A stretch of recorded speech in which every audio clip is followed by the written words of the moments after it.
Okay, here we are in week 5. It's kind of, not quite, but we're looking at about a third of the way through the semester. So we're really, we're making a move here. So I've got week 5 Python file, and you'll notice that right away it's the categorical variables again.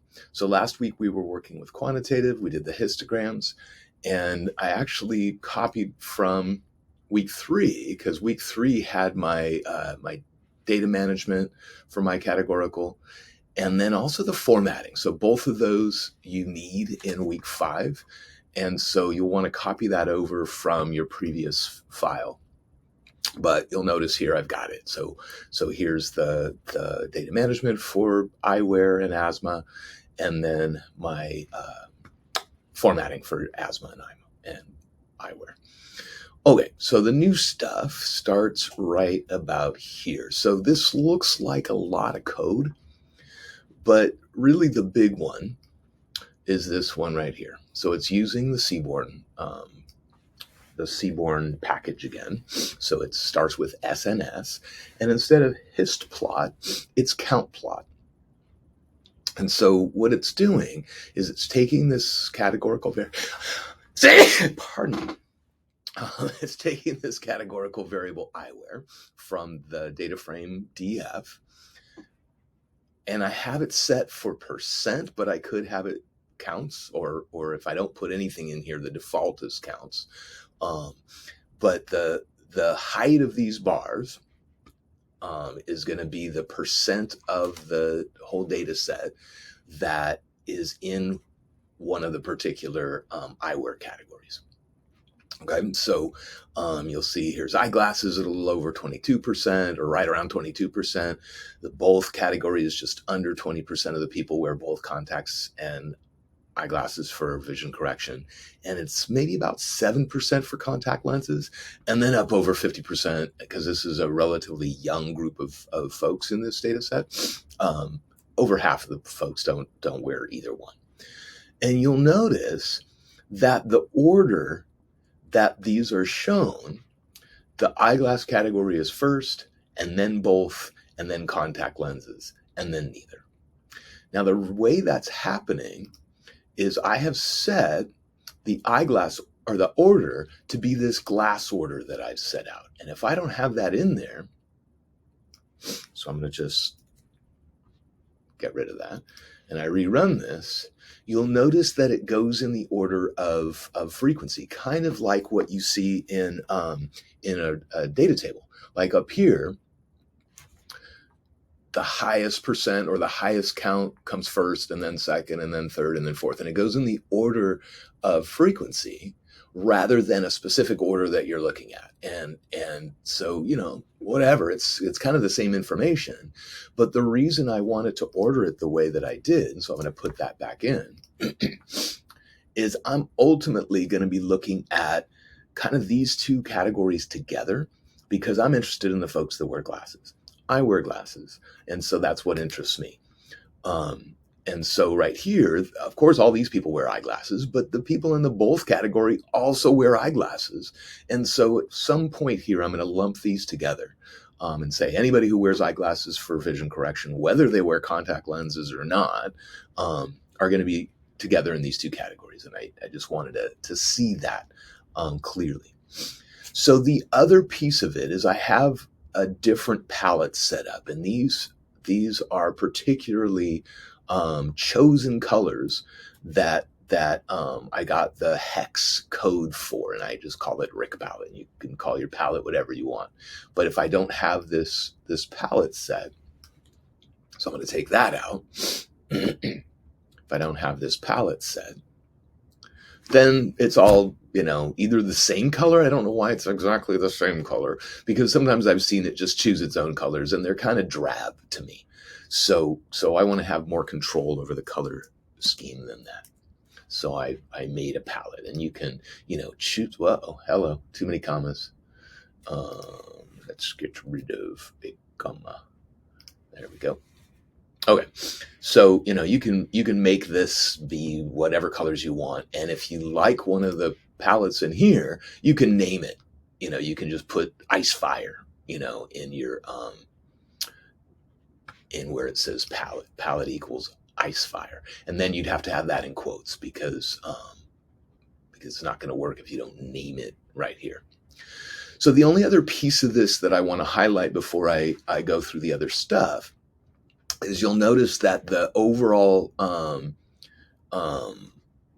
label down here, it's an X label. There it is. The X label, glasses and contact use. And then I have this title at the very top, bar graph of glasses and contact use.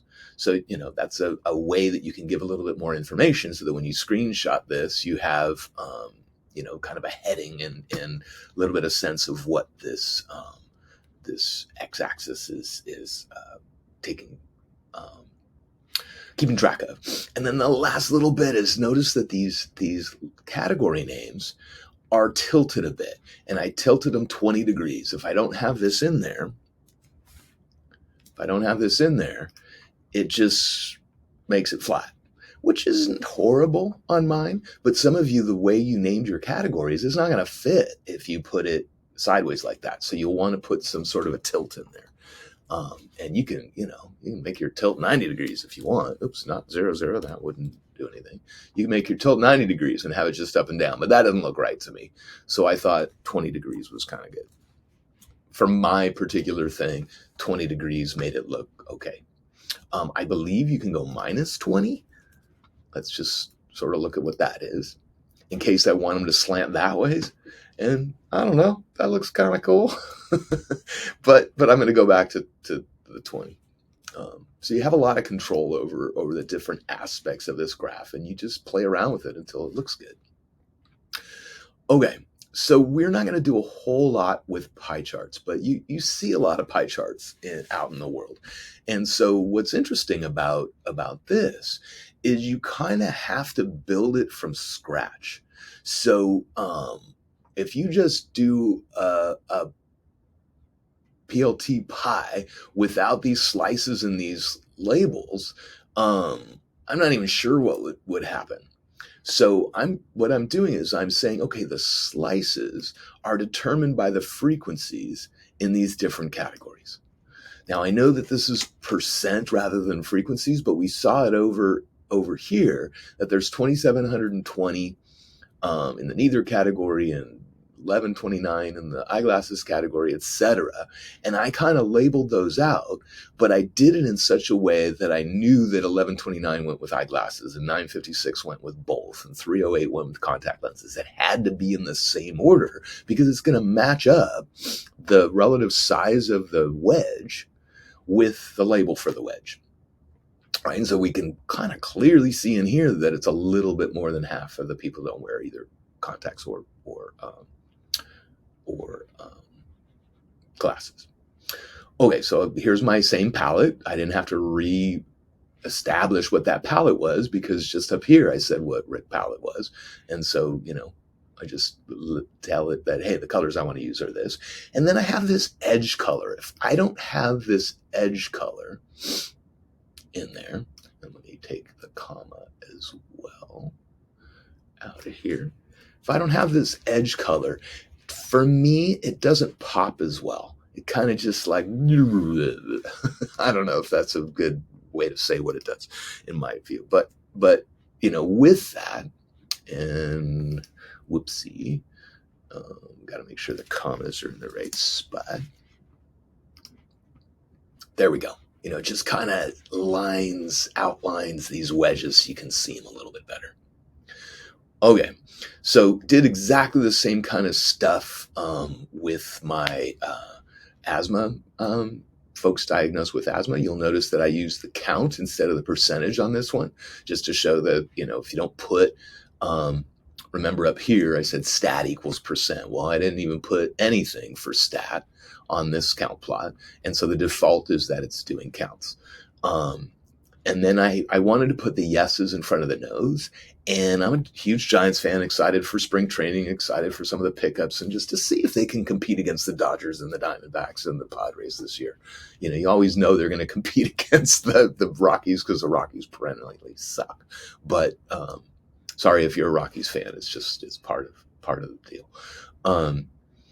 But I went to their site and investigated what are the codes for Giants colors. So this is the specific shade of orange and black that San Francisco Giants have chosen as their logo colors. And so I made a little palette that did that, right? And because my wedge here was black, I went ahead and did the edge color white so that would stand out.